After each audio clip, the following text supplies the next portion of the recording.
మీరేం సార్ 33,000 ఎకరాలు తీసుకోవడం సరైంది కాదు అంటున్నారా ఇప్పటికి కూడా? అవును. 33,000 ఎకరాలు తీసుకుంటే దాంట్లో 10,000 ఎకరాలు మనకి క్వాలిటీ డెవలప్డ్ ల్యాండ్ బ్యాంక్ వస్తుంది. ఆ 10,000 ఎకరాల ల్యాండ్ బ్యాంక్‌ని అమ్మితే 1,00,00,000 2,00,000 డబ్బులొస్తాయి. అవి స్టేట్‌కి యుటిలైజ్ చేసుకోవచ్చు అనేది బాబు గారు చెప్తున్న మాట కదా! వైబిలిటీ కాదా అది? ఇప్పుడు హ్మ్. ప్రభుత్వం ఉంది. ఒక మంచి పరిపాలన ఇస్తానికా, వ్యాపారం చేయటానికా? చెప్పండి. సంపద సృష్టించొద్దా? సంపదను సృష్టించాలి. హ్మ్. సంపద నువ్వు సృష్టించట్లా, హ్మ్. ఉన్నదాన్ని అమ్ముతానంటున్నావు. ఆ అమ్మటం రైతు చేసుకోగలడుగా. హ్మ్. హ్మ్. హ్మ్. మీరు చేసేదేంటి? మీరు చేయాల్సిన పనేంటి?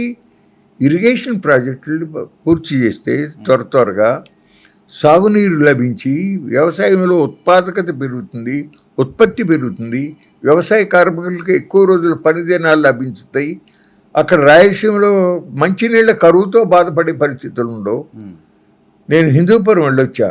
హ్మ్. 1983లో రామారావు గారు తెలుగుదేశం పార్టీ పెట్టినప్పటి నుంచి ఇవాళ వరకు హిందూపురం నియోజకవర్గం, అట్లాగే కుప్పంలో చంద్రబాబు నియోజకవర్గం, 2 చోట్ల తెలుగుదేశం తప్ప రెండో పార్టీకి అసలు అవకాశం ఇలా. హ్మ్.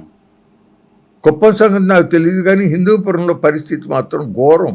అవునా? త్రాగటానికి మంచి నీళ్లు కొనుక్కుంటున్నారు. ఆ! అక్కడ ఉన్నటువంటి నదులు జీవనదులు కాదు. ఇప్పుడు హ్మ్. వర్షాలు సరిగ్గా పడక హ్మ్. పడే రోజులు తగ్గిపోయి హ్మ్. నదులు ఒట్టిపోయినాయి. హుహు. హుహు. వాటిని పునరుజ్జీవింప చేయాల్సిన అవసరం ఉంది. హ్మ్. హ్మ్. హందిరి నీవా, పోలవరం ఎట్టాగో రాయలసీమకి హందిరి నీవా అంత ఇంపార్టెంట్. పర్టిక్యులర్‌గా అనంతపురం జిల్లా. దాన్ని వెడల్పు చేయాలి. హ్మ్. వెడల్పు చేయకుండా లైనింగ్ చేద్దామని ప్రపోజల్స్ పెడతారు. అదే మొత్తం అది ప్లాస్టింగ్ లాగా ఏసేస్తామని చెప్తున్నారంటే ఆళ్ళు గొడవ పెడుతున్నారు రైతులు. దానిపైన రైతులు వెడల్పు చేయండి బాబో, వెడల్పు చేయకుండా లైనింగ్ చేస్తే మాకు ఇంకా నష్టపోతామని చెప్పి అంటున్నారు. గ్రౌండ్ వాటర్ కూడా లేకుండా పోద్ది మాకు అని వినాలి కదా. హ్మ్. అట్లాగే గాలేని నగరి రామారావు గారి టైంలో మొదలైంది. హ్మ్. ఫేజ్ 1 అయింది, ఫేజ్ 2 ఆపేశారు. హ్మ్. హ్మ్. హ్మ్. ఫేజ్ 2 కూడా ముందుకు తీసుకెళ్ళాలి కదా. హ్మ్. హ్మ్. వెలుగొండ ప్రాజెక్టు అతనేమో అవ్వకుండానే శాంతం ప్రారంభించేశాను అన్నాడు జగన్మోహన్ రెడ్డి. హ్మ్. ఇంకా టన్నెల్స్ లైనింగ్ చేయాల్సిన అవసరం ఉంది. హ్మ్. అట్టగా నల్లమల సాగర్లో రైతులకు నష్టపరిహారం ఇవ్వాల్సింది ఉంది. అవును. అక్కడ మన శ్రీకాకుళం జిల్లాలో, విజయనగరం జిల్లాలో హైయెస్ట్ రైన్ఫాల్ 1200 మిల్లీమీటర్ల వర్షం పడుతుంది. హ్మ్.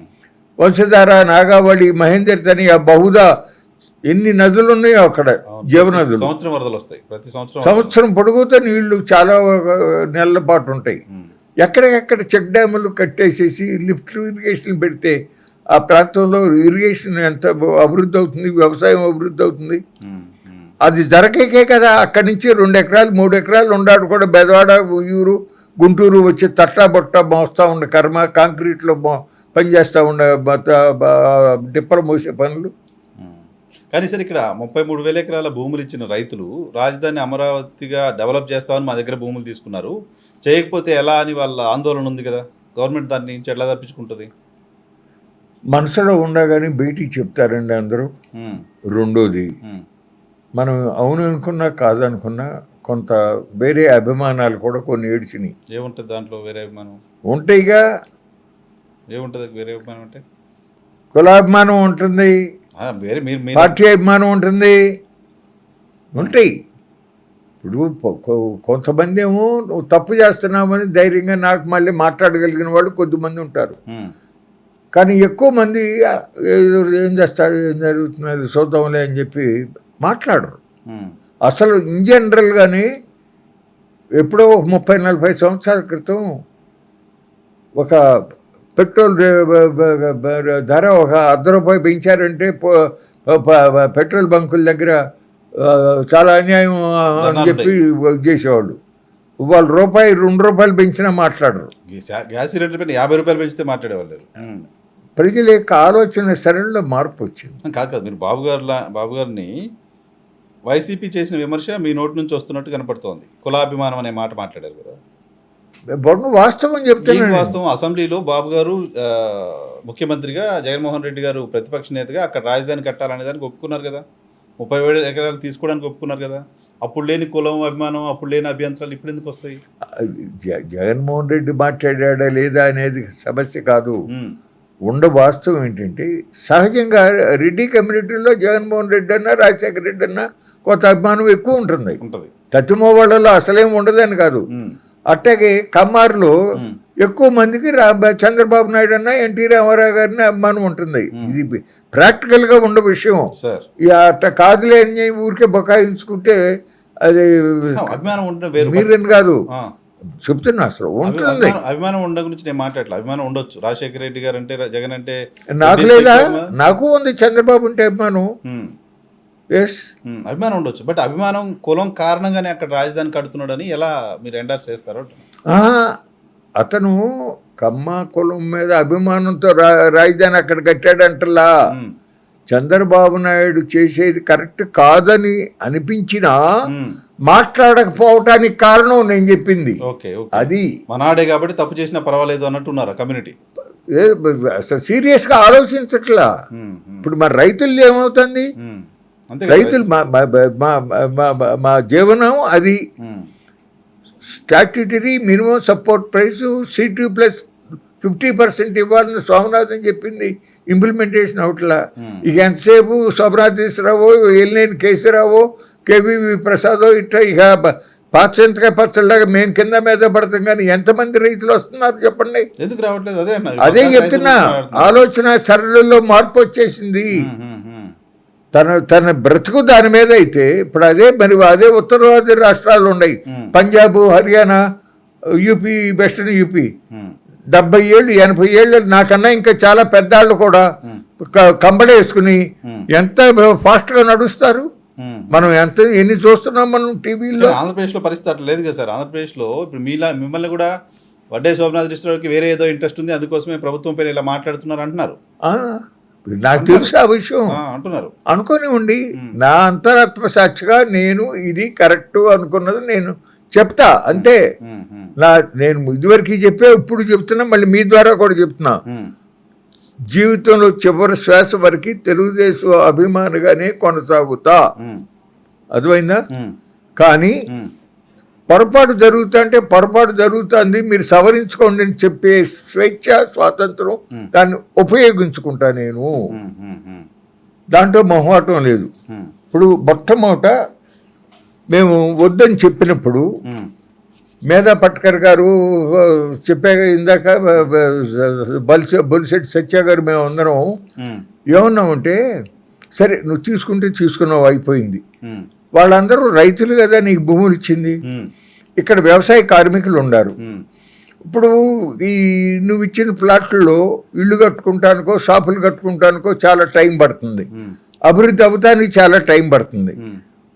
అప్పుడు దాకా ఆ ఇచ్చిన రైతులే వాళ్ళకే లీజుకి ఇవ్వండి కావాలని అడిగితే 10%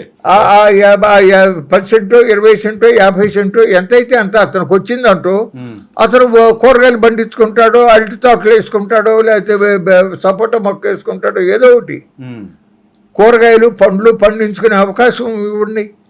ఖాళీగా ఉంచే బదులు చాలా విలువైన భూమి కదా అది, బంగారు సారవంతమైన భూమి కదా అని చెప్పి అమరావతి సహజ రాజధాని నగరం ఎట్లా అవుతుంది అనే లైన్లో మేము కాంక్రీట్గా మ్యాప్ వేసి పుస్తకాలు వేసి ఇచ్చాం. అర్థమైందా? ఇప్పుడు కొత్తగా మళ్ళీ 44,000 ఎకరాలు తీసుకోవాలని ప్రభుత్వం ఆలోచన. అదే వస్తాను అట్లా ఇది ఇచ్చాం. ఆ తర్వాత ప్రభుత్వం ఈ స్విచ్ ఛాలెంజ్ ఈ పద్ధతిలో పెట్టింది. అది కూడా బుక్ వేసా, అమరావతి స్విచ్ ఛాలెంజ్. దాంట్లో రాష్ట్ర ప్రభుత్వం 5,600 కోట్లు ఖర్చు పెట్టి స్టార్టప్ ఏరియా 1,691 ఎకరాలలో రోడ్లు, డ్రైన్లు, కరెంటు, ఇన్ఫ్రాస్ట్రక్చర్ అంతా ఏర్పాటు చేసి 222 కోట్లు రాష్ట్ర ప్రభుత్వం పెట్టుబడి పెడితే 42% స్టేట్ గవర్నమెంట్కి, 306 కోట్ల రూపాయలు పెట్టుబడి పెట్టే సింగపూర్ సంస్థకి 52% ఇస్తూ స్విచ్ ఛాలెంజ్ ఒక ఒప్పందం జరిగింది. స్టార్టప్ ఏరియా అది చంద్రబాబు నాయుడు గతంలో ముఖ్యమంత్రిగా ఉన్నప్పుడు AP infrastructure development enabling act 2001 దానికి పూర్తి విరుద్ధం. ఓకే, ఆయనే తెచ్చిన యాక్టివ్ ఆయనే తెచ్చిన యాక్ట్కి. ఎందుకంటే గవర్నమెంట్కి 51%కు తక్కువ ఉండకూడదు, గవర్నమెంట్ పార్టిసిపేషన్ ఉన్న దాంట్లో. ఎస్, ఎందుకంటే దాని నిర్ణయాలు కానీ దాని అభివృద్ధిలో కానీ గవర్నమెంట్ యొక్క డెసిషన్ నడుస్తుంది. డెసిషన్ మేకర్గా గవర్నమెంట్ ఉండాలి. ఇప్పుడు సింగపూర్ వాడు 306 కోట్లే తెచ్చాడు తప్ప ఇంకా తెస్తాను అనేది లేదు. ఇక్కడ ఈ 1691 ఎకరాలని బ్యాంకుల దగ్గర హామీగా పెట్టి వాళ్ళ దగ్గర నుంచి అప్పు తీసుకుని బిల్డింగులు కట్టి అప్పుడు అమ్మేటప్పుడు మళ్ళీ వాడికి అమరావతి డెవలప్మెంట్ పార్ట్నర్ అనే సంస్థ ఉండగా అట్లా కాకుండా ప్రత్యేకంగా సింగపూర్ సంస్థకు ఒకదానికి పెట్టి దానికి ఒక దాంట్లో 5% కమిషన్, ఇంకో దాంట్లో 2% కమిషన్, ఇంకో దాంట్లో 2% కమిషన్, మొత్తం 11% కమిషన్ వెళ్ళేటట్టుగా పెట్టారు. Okay okay okay.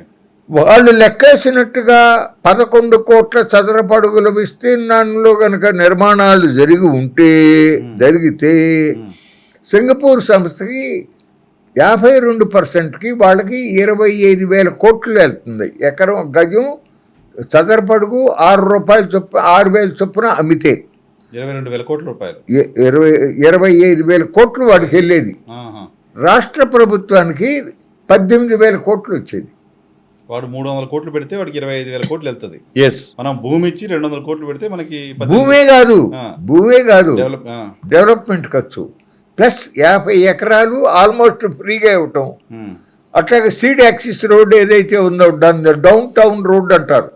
దాని అమ్మట 200 ఎకరాలు రోడ్డు ఆనుకుని ఉన్నదానికి 27 ఏళ్ల తర్వాత ఇస్తాడంట గ్రాస్ రెవెన్యూలో షేర్.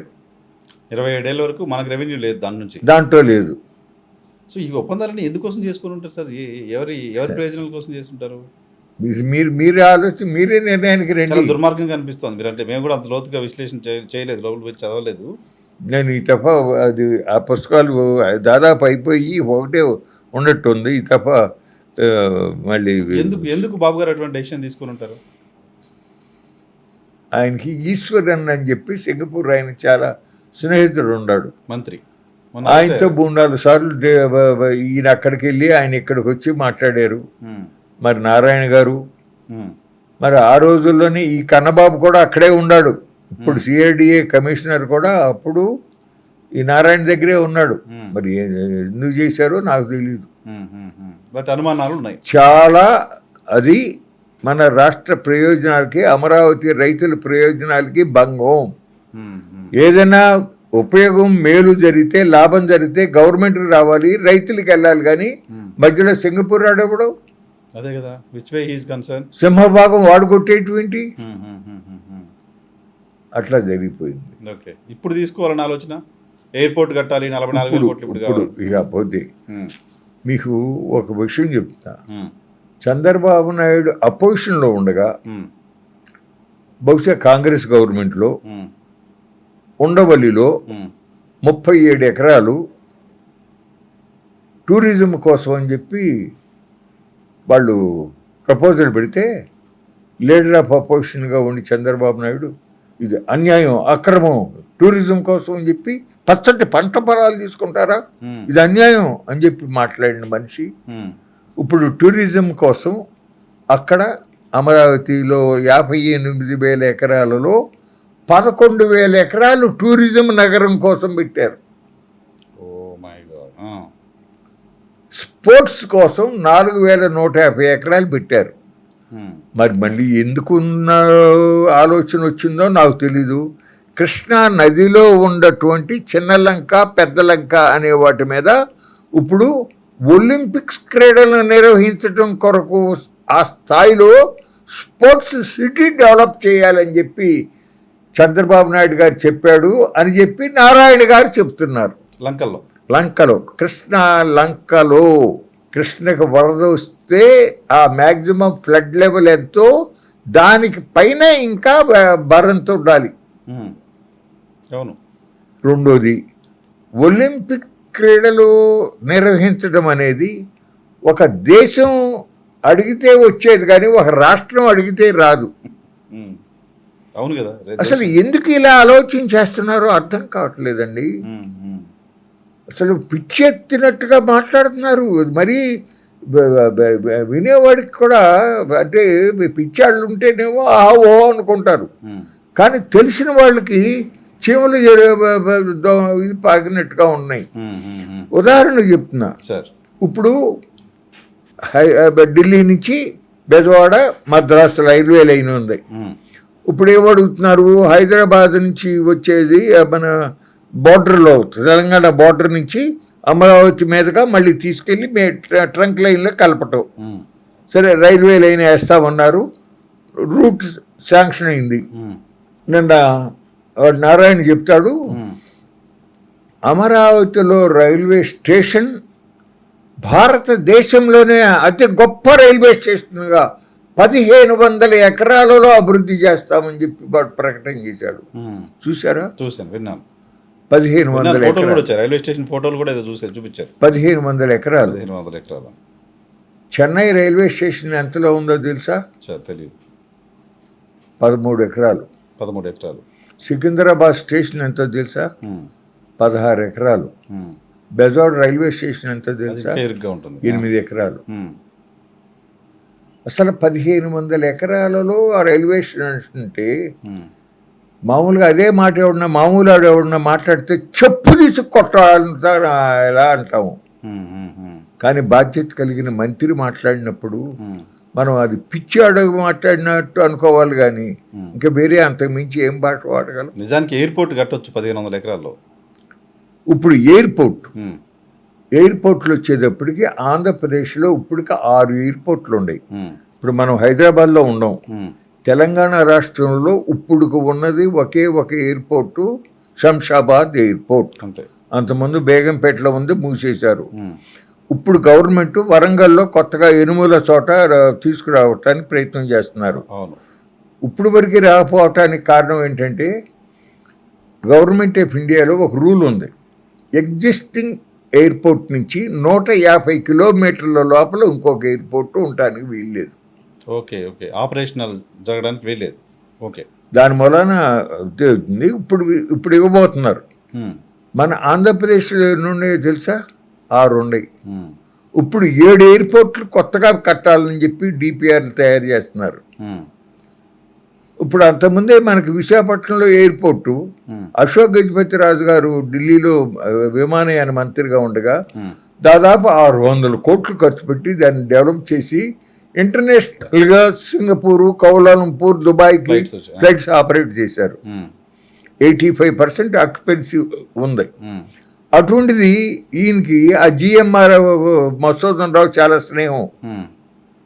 అతనికి ఇవ్వటం కోసం అని చెప్పి భోగాపురంలో ఇంటర్నేషనల్ ఎయిర్పోర్ట్ పెట్టాలని చెప్పి green field airport authority of India వాళ్ళు గ్రాస్ రెవెన్యూలో 30% ఇస్తాం, ఈక్విటీలో 26% షేర్ ఇస్తాం, భూములు ఇచ్చే రైతులు లీజుకి 20,000 రూపాయలు సంవత్సరానికి ఇస్తామని చెప్పి పెడితే airport authority of India central government organisation no అని చెప్పి ఎవరికి ఇచ్చాడు? జిఎంఆర్కి ఇచ్చాడు. ఓకే, ప్రైవేట్ వాళ్ళకి ఇచ్చారు. ఇప్పుడు శ్రీకాకుళంలో పెట్టాలంటాడు ఇంకో ఎయిర్పోర్ట్. భోగాపురం ఆల్మోస్ట్ మీకు ఇంకా అవలాది అది అవలా. ఇప్పుడు విశాఖపట్నంలో all said and done Bezawada కన్నా కూడా అమరావతి కన్నా కూడా విశాఖపట్నం ఎక్కువగా భవిష్యత్తు ఉన్నటువంటి నగరం. ఐటీ కానీ ఇతరత్ర కానీ దానికే కాన్సన్ట్రేషన్ వస్తాయి. ఇవాళ పని చేస్తూ ఉండే ఎయిర్పోర్ట్ ఏదైతే ఉందో అశోక్ గజపతి డెవలప్ చేసిన ఎయిర్పోర్టు, ఆ ఎయిర్పోర్ట్ నుంచి బెజవాడ రావడానికి కానీ ఇతర చోట్లకి విదేశాలకు వెళ్ళడానికి కానీ ఫ్లైట్ ఆపరేషన్స్ ఆపేస్తున్నారు. అవును, ఇప్పుడు హైదరాబాద్ వచ్చి పోవాలని నిన్న గంటా శ్రీనివాస్ గారు ఏదో ట్వీట్ చేయడం చూసా. ఇప్పుడు ఇంకా సంవత్సరం పడుతుంది భోగాపురంలో ఎయిర్పోర్ట్ కంప్లీట్ అయ్యి ఆపరేషన్లోకి వచ్చేదానికి.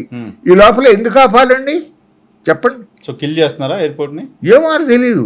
ఇప్పుడు రామ్మోహన్ నాయుడు మినిస్టర్గా ఉంటే అది ఆపరేషన్స్ ఆపటం ఏంటి? అది ఆర్మీ వాళ్ళు సంవత్సరం తర్వాత భోగాపురం ఎయిర్పోర్ట్ ఆపరేషన్ రన్నింగ్ లోకి వస్తే అప్పుడు ఆపు. ఇప్పుడే ఆపటం ఏంటి?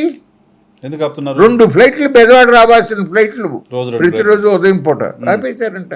నేను పేపర్లో చదివా ఇవ్వాలి. అవును, ఆపేశారంట. ఇటువంటి పిచ్చి పనులు చేస్తే ఎట్లాగంటున్నాను నేను. కానీ ఒక ఇంటర్నేషనల్ సిటీ బెజవాడ ఎయిర్పోర్ట్కి ఎంత భూమి ఉందో తెలుసా? 1265 ఎకరాలు. ఓకే, అక్కడ ఉన్నాం మనం. అంటే రాజధానిలో 1600 ఎకరాలు రైల్వే స్టేషన్కి ఎందుకు అనుకున్నప్పుడు నేను అన్నమాట 1600 ఎకరాలు ఎయిర్పోర్టే కట్టొచ్చు అని. అంటే గన్నవరం ఎయిర్పోర్ట్ 1200 ఎకరాల్లోనే ఉంది. అవును, చెన్నై ఎయిర్పోర్ట్ 1300 ఎకరాలు. తర్వాత 2200 ఎకరాలు ముంబై, నబీ ముంబై ఎయిర్పోర్ట్ 4500 ఎకరాలు. శంషాబాద్ ఎయిర్పోర్ట్ 5500 ఎకరాలు. దీనిలో ఆపరేషన్ ఉంది 1500 ఎకరాలేనంట. శంషాబాద్ ఎయిర్పోర్ట్ కూడా 4000 ఎకరాలు తీసుకున్నప్పటికీ వాడుతుంది 1500 ఎకరాలేనంట. అంతకన్నా అవసరం ఉండదండి. ఇప్పుడు నారాయణ గారు ఇంకొక బాంబు పేల్చాడు. ఇంటర్నేషనల్ ఎయిర్పోర్ట్ అమరావతిలో 5000 ఎకరాలు కావాలి. 5000 ఎకరాలు ఇంటర్నేషనల్ ఎయిర్పోర్ట్కి ఇవ్వాలంటే మేము 30,000 ఎకరాలు రైతుల నుంచి తీసుకుంటే గానే దానికి 5000 ఎకరాలు ఇవ్వలేము అంటాడు. ఎందుకట్లా? అంటే ల్యాండ్ పూలింగ్ కింద రైతులకు ఇవ్వాల్సింది ఇచ్చి మళ్ళీ ప్లాట్లు డెవలప్ చేసి ఇవ్వాలి వాళ్ళకి. వాళ్ళకి అలాట్మెంట్స్ అవన్నీ చేసి ఇంకా ఇతరత్ర ఈ వీటికి పోగా 5000 ఎకరాలే మాకు మిగిలిన ఎయిర్పోర్ట్ కట్టాడు. అంటే ఇది నేను ఎందుకు చెప్తున్నానంటే ఇట్లా చేయటం వలన ఏమవుతుందంటే సమయం పోతుంది. ఇప్పుడు మొన్నటిదాకా జగన్మోహన్ రెడ్డి అడ్డగోలుగా అప్పులు తెచ్చాడు, రాష్ట్రాన్ని అప్పుల్లో ముంచేశాడు, ఎప్పటికి మనం తేరుకుంటామని మాట్లాడుతూ ఉన్నటువంటి తెలుగుదేశం పార్టీ ఇవాళ చంద్రబాబు నాయుడు చేస్తుంది ఏంటి చెప్పండి? 31,000 ఎకరాలు అమరావతిలో అభివృద్ధి కోసం అని చెప్పి సెంట్రల్ గవర్నమెంట్ వాళ్ళు ఇవ్వాల్సింది వాళ్ళు ఇవ్వకపోగా వాళ్ళు ఏదో అప్పిస్తూ ఉంటే కొన్ని సంస్థల నుంచి ఇప్పుడు ఆ 31,000 కాక ఇంకా 69,000 కోట్లు ఖర్చు పెడతా ఉంటారా అప్పు తీసుకుని? ఫైనాన్స్ కమిషన్ అడిగారుగా, అడుగుతున్నారు మళ్ళీ ఫైనాన్స్ సంస్థల్ని.